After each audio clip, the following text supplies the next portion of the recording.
My name is Jennifer Story. I'm a physical therapist with Mangiarelli Rehab. And oftentimes patients will come in and they'll ask me to massage a body part or a limb as part of their treatment program because of pain or some other reason. However, I'm really not certified or trained in full body massage.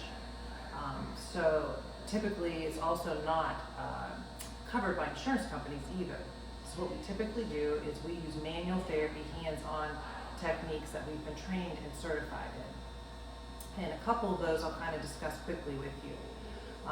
One that I'm certified in is dry needling, and that's where you use a filament needle 1 or 2 or 3 inches long, and I insert it into the soft tissue to help reduce pain and reduce spasms.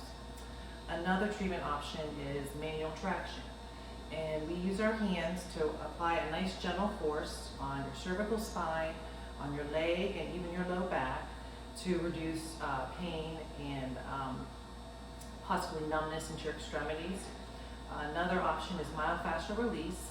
That's a certification that one of our therapists here is certified in, and that is another hands-on technique where the therapist applies a sustained gentle pressure on the skin to help release adhesions and to provide more mobility to that soft tissue. A couple other techniques is strain counter strain, and that's a great manual technique to reduce muscle spasms.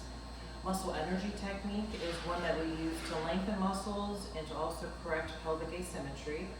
Joint mobilization is a very popular one too, which helps to restore movement in your joint and also to reduce pain. So it's simply just taking an arm or an elbow and gently gliding the bones in a specific direction to increase that range of motion. And you can do it essentially on pretty much every joint within the body. And it's very gentle motion. There are some therapists that are trained in thrust manipulations. I do not do that here. I do more of the gentle braided joint mobilizations to restore mobility. If you have any questions about what we talked about today, please feel free to call and we can help answer your questions. Thank you.